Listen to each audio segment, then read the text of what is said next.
어머님, 대체 뭘 하신 거예요?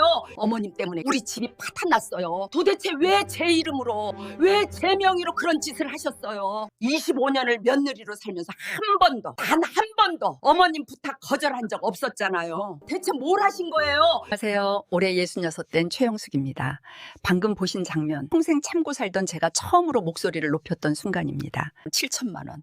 하루아침에 제 목을 조던 그 빚 때문에 우리 집이 무너졌습니다. 남편은 저를 보지 않았고 25년 동안 쌓아온 삶이 흔들렸습니다. 가족 이름 아래 벌어진 일이었어요. 오늘 그 이야기를 조심스럽게 들려드리려 합니다.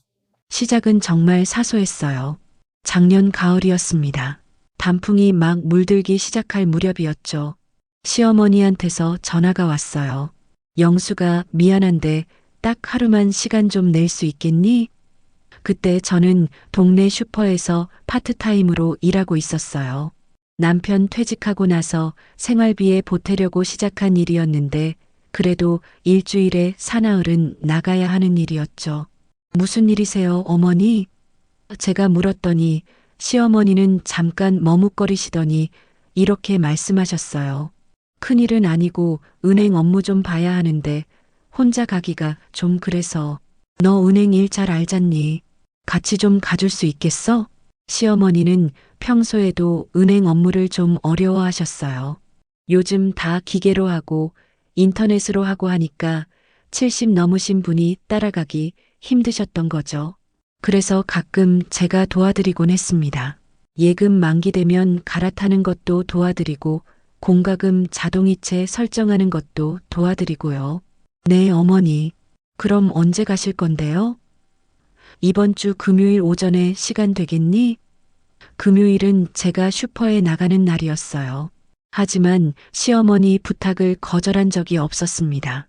29에 시집와서 지금까지 25년 넘게 단 한 번도 시댁일에 뒷걸음질 친 적이 없었어요.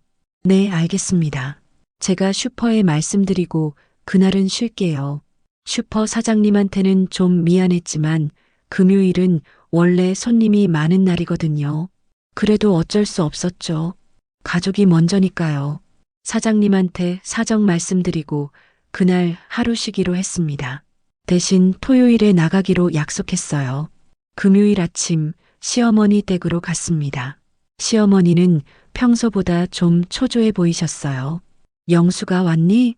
빨리 가자. 은행 사람들이 기다린대. 무슨 급한 일이세요? 아, 그냥 만기된 예금 처리하는 건데 오늘 안에 해야 한대. 그때는 그러려니 했어요. 은행 예금이 만기되면 빨리 처리해야 이자를 더 받을 수 있으니까요. 시어머니를 모시고 동네 은행 지점으로 갔습니다. 지점장님이 우리를 기다리고 계셨어요. 어머님 오셨습니까? 며느님도 함께 오셨네요. 지점장님은 우리를 안쪽 상담실로 안내했어요.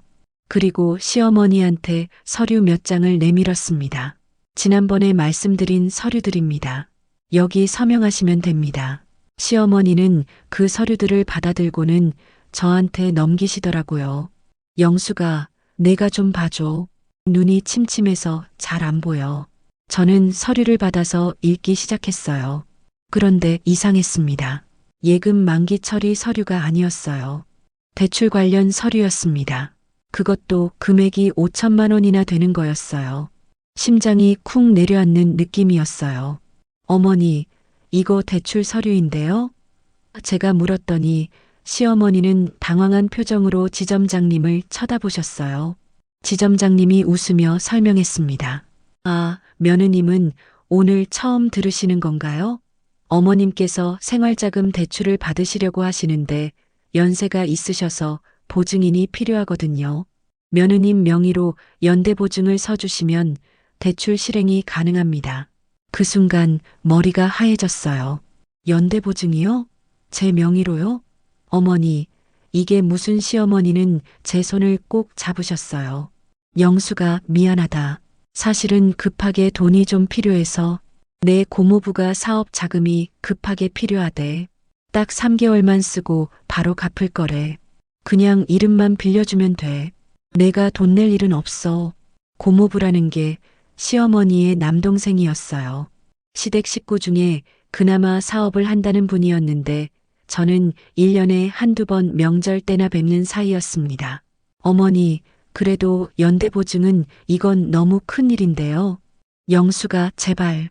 고모부가 이번에 사업 확장하려는데 은행 대출 받으려면 신용이 필요하대. 딱 서류상으로만 내 이름 올리면 돼. 실제로 내가 책임질 일은 없어. 어머니가 보증 선다. 지점장님도 거들었어요. 며느님, 어머님께서 전액 책임지시는 거라 며느님께 피해가는 일은 없을 겁니다. 그냥 형식상 필요한 절차예요. 저는 그 자리에서 너무 혼란스러웠어요. 하지만 시어머니의 간절한 눈빛, 그리고 딱 3개월이라는 말에 결국 서명을 했습니다. 볼펜을 들고 제 이름을 쓰는데 손이 떨렸어요. 뭔가 잘못되고 있다는 느낌이 들었지만 그때의 저는 그냥 참았습니다. 그날 집에 돌아와서도 마음이 무거웠어요. 남편한테 말해야 하나 고민했는데 시어머니가 남편한테는 말하지 마. 괜히 걱정시키지 말고 어차피 3개월이면 끝날 일이야 라고 하셔서 그냥 묻어뒀어요. 남편은 원래 예민한 성격이거든요. 어머니 일로 스트레스 받는 거 싫어해서 저도 웬만하면 시댁 일은 남편한테 말 안 하고 제가 처리했습니다. 한 달쯤 지났을까요? 집으로 은행에서 우편물이 왔어요. 제 명의로 온 거였는데 대출 관련 안내문이었습니다. 이자 납부 안내였어요. 그때 제가 시어머니한테 전화했습니다. 어머니, 은행에서 이자 납부하라고 통지서가 왔는데요. 아, 그래. 처리할게. 걱정하지 마. 그 뒤로도 한두 달에 한 번씩 우편물이 왔어요. 그때마다 시어머니한테 연락하면 다 처리한다고 하셨고 저도 그러려니 했습니다. 그런데 석 달이 지나고 넉 달이 지나도 대출이 상환됐다는 연락은 없었어요. 가슴 한구석이 불안했지만 저는 그냥 믿었어요. 가족이니까요. 그해 겨울 제가 슈퍼에서 일하고 있는데 낯선 번호로 전화가 왔어요. 받았더니 은행 직원이었습니다. 최영숙 고객님 맞으신가요? 대출 연체가 2달째인데 언제 상환 가능하신가요? 네. 연체요? 네. 고객님 명의로 나간 대출이 석 달째 이자도 납부되지 않고 있습니다. 원금 상환은 예정일보다 한 달 넘게 지났고요. 순간 다리에 힘이 풀렸어요. 슈퍼 뒤쪽 창고로 가서 다시 물었습니다. 그게 시어머니께서 처리하신다고 하셨는데요.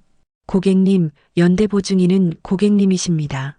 주채무자께서 상환하지 않으시면 고객님께 독촉이 가는 게 맞습니다.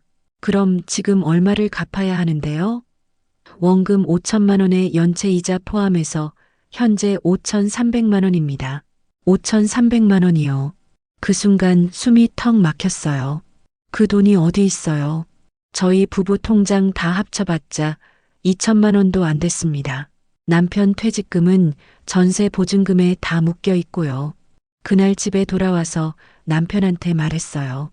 여보, 사실은 몇 달 전에 어머니 부탁으로 보증을 섰는데 남편은 처음엔 말을 못했어요. 그러다가 폭발했습니다. 뭐? 당신이 5천만 원 보증을 섰다고? 나한테 한마디 상의도 없이? 어머니가 걱정시키지 말라고 하셔서 당신은 우리 집 생각은 안 해요? 그 돈 어떻게 갚으라고? 그날 밤 남편과 제대로 싸웠습니다. 결혼하고 25년 만에 처음으로 남편이 저한테 소리를 질렀어요. 당신 때문에 우리 집 망하겠어. 그 말이 제일 아팠습니다. 평생 참고 살았던 내가, 가족 위에 모든 걸 다했던 내가 이런 말을 듣게 될 줄은 몰랐어요. 다음 날 새벽 저는 시어머니 댁으로 달려갔어요. 초인종을 누르는데 손이 떨렸습니다. 시어머니가 문을 여셨고 제 얼굴을 보시더니 표정이 굳으셨어요.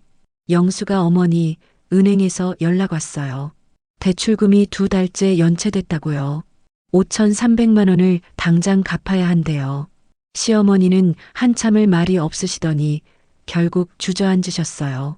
미안하다, 영수가, 나도 몰랐어. 고모부한테 계속 연락했는데 전화를 안 받더라.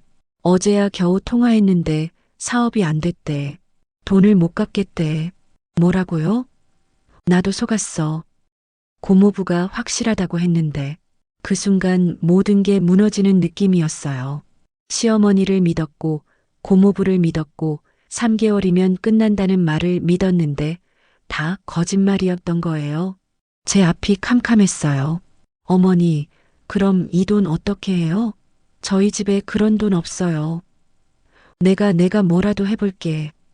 우리 집이라도 담보로 잡아서. 하지만 시어머니 집은 이미 담보대출이 있었어요. 추가 대출이 불가능했습니다. 저는 그때부터 미쳐버릴 것 같았어요. 매일 은행에서 전화가 왔고 독촉장이 날아왔습니다. 남편은 저를 쳐다보지도 않았고 집 안 분위기는 얼어붙었어요. 그러던 어느 날 또 은행에서 우편물이 왔어요. 그런데 이번엔 다른 은행이었습니다. 저축은행에서 온 거였어요.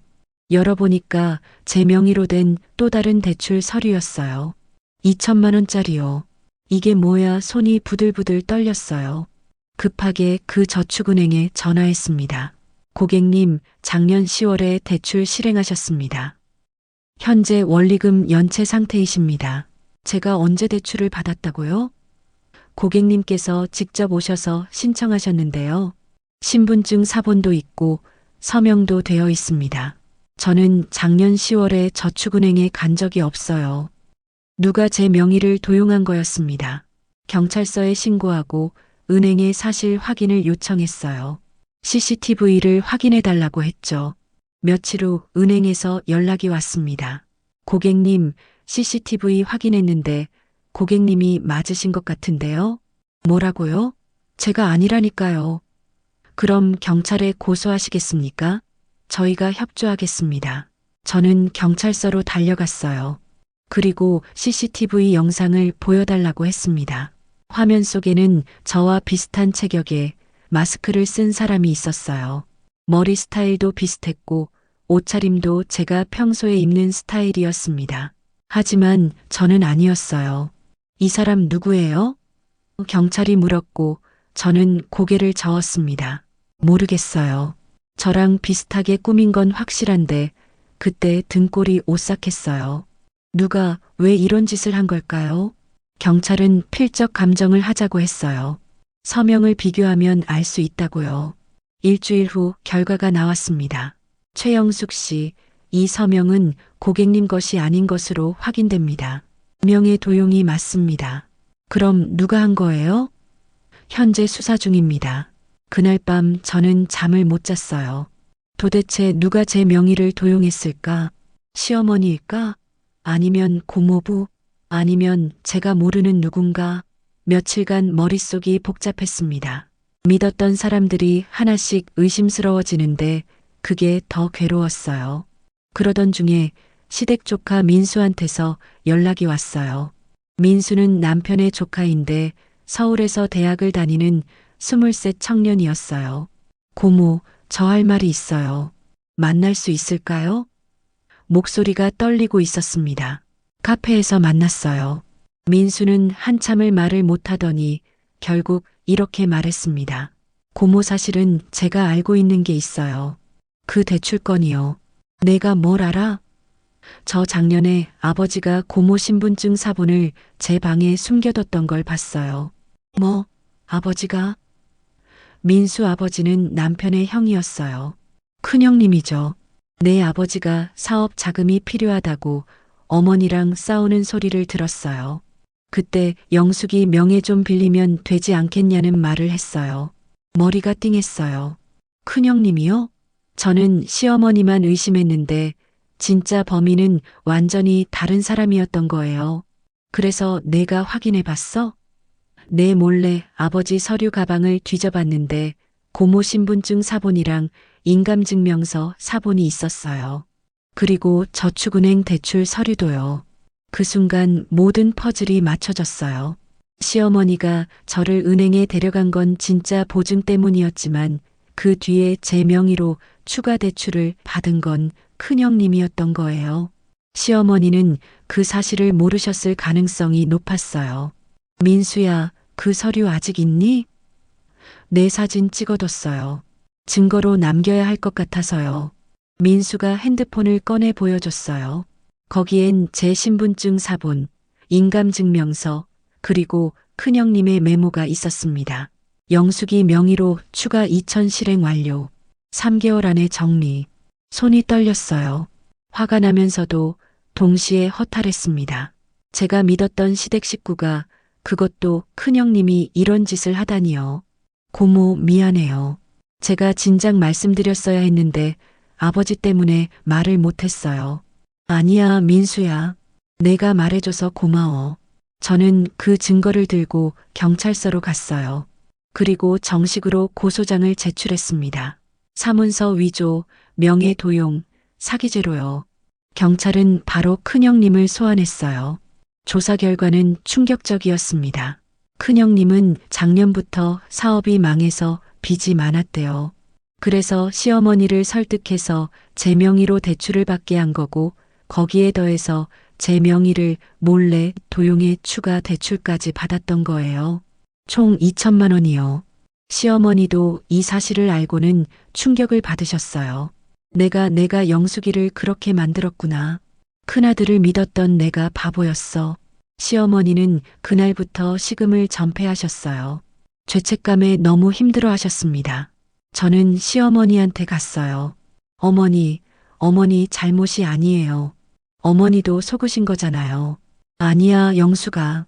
내가 너무 안일했어. 큰아들 말만 믿고 너한테 확인도 안 하고 미안하다. 시어머니는 울었고 저도 같이 울었어요. 그 순간 깨달았어요. 우리 둘 다 피해자였다는 걸요. 결국 큰형님은 기소됐습니다. 재판이 시작됐고 저는 증인으로 법정에 섰어요.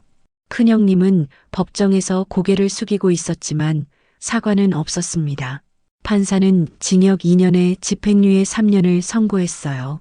그리고 손해배상 7천만 원을 명령했습니다. 하지만 현실적으로 그 돈을 받기는 어려웠어요. 큰형님 재산이 없었거든요. 저희 부부는 결국 집을 팔아야 했어요. 전세로 살던 집을 정리하고 보증금으로 대출금을 갚았습니다. 그리고 작은 월세방으로 이사했어요. 남편은 그 과정에서 많이 힘들어했어요. 하지만 시간이 지나면서 저를 이해해줬습니다. 당신 잘못이 아니야. 우리 형이 나쁜 거지. 남편의 그 한마디에 얼마나 울었는지 몰라요. 지금은 1년이 지났습니다. 저희는 여전히 작은 월세방에서 살고 있어요. 하지만 적어도 빚은 다 갚았습니다. 저는 지금도 슈퍼에서 일하고 남편은 택시 운전을 시작했어요. 하루하루 살아가는 게 쉽진 않지만 그래도 우리는 함께 있어요. 시어머니는 지금도 저한테 미안해 하세요. 제가 갈 때마다 영수가 미안하다고 하시죠. 저는 이제 괜찮다고 어머니 잘못이 아니라고 말씀드려요. 사실이니까요. 큰형님과는 연락을 끊었습니다. 명절에도 안 만나요. 남편도 형하고는 남이라고 선을 그었어요. 가족이라는 이름으로 이런 짓을 할 수 있다는 게 아직도 믿기지 않아요. 제가 이 이야기를 하는 이유는요. 여러분께 부탁드리고 싶어서예요. 가족이라도 아무리 급해도 보증은 신중하게 생각하셔야 해요. 특히 연대보증은요. 그게 제 명의로 제 책임으로 남는다는 걸 꼭 기억하세요. 그리고 또 하나, 가족이라고 해서 다 믿을 수 있는 건 아니에요. 슬프지만 이게 현실이더라고요. 저는 시어머니를 의심했었어요. 모든 게 어머니 때문이라고 생각했죠. 하지만 진짜 원인은 제가 전혀 예상하지 못한 사람이었어요. 요즘 저는 이렇게 생각해요. 그래도 진실을 알게 돼서 다행이다. 만약 계속 시어머니만 원망하고 살았다면 저는 평생 죄 없는 분을 미워하며 살았을 거예요. 큰형님은 용서 못하지만 적어도 진실을 알게 된 건 감사한 일이에요. 그리고 무엇보다 남편이 제 편이 돼줘서 고마워요. 처음엔 싸웠지만 결국 우리는 함께 이겨냈어요. 그게 제일 큰 위로예요. 여러분, 힘든 일 있으세요? 억울한 일 당하셨나요? 포기하지 마세요. 진실은 언젠가 밝혀져요. 그리고 그 진실이 여러분을 자유롭게 해줄 거예요. 저는 아직도 매일 일하러 나가요. 힘들지만 살아있다는 게 느껴져요. 그리고 언젠가는 다시 제 집을 마련할 거예요. 남편이랑 둘이서요. 큰형님한테는요, 복수 같은 건 생각 안 해요. 법이 판결했고 그걸로 충분해요. 다만 한 가지 제가 바라는 게 있다면요. 큰형님이 언젠가 진심으로 뉘우쳤으면 좋겠어요. 그리고 제게, 그리고 어머니께 진짜 사과를 했으면 좋겠어요. 그게 제 마지막 바람이에요. 긴 이야기 들어주셔서 고맙습니다. 오늘 하루도 모두 무사히 보내시길 바랄게요. 그리고 기억하세요. 우리 나이 되면 평생 모은 게 전부예요. 자식도 소중하고 가족도 소중하지만 내 노후는 더 소중합니다. 가족이라는 말에 속지 마세요. 서류 한 장이 인생을 바꿔놓을 수 있어요. 저는 집을 잃었지만 진실을 얻었어요. 그리고 남편과의 관계도 되찾았고요. 돈은 또 모으면 되지만 억울함을 안고 사는 건 평생 가더라고요. 진실을 알았기에 저는 이제 앞으로 나아갈 수 있어요. 여러분도 혹시 억울한 일이 있으시다면 끝까지 진실을 찾으세요. 포기하지 마시고요. 나이 들었다고 힘없다고 당하고만 살 순 없잖아요. 우리도 당당하게 살 권리가 있습니다. 오늘 이야기가 마음에 닿았다면 좋아요와 구독으로 함께 해주세요. 여러분의 한마디는 또 다른 누군가에게 큰 힘이 됩니다. 댓글로 조용히 공감합니다. 그 한마디면 충분합니다. 여러분의 이야기도 기다리고 있겠습니다. 감사합니다.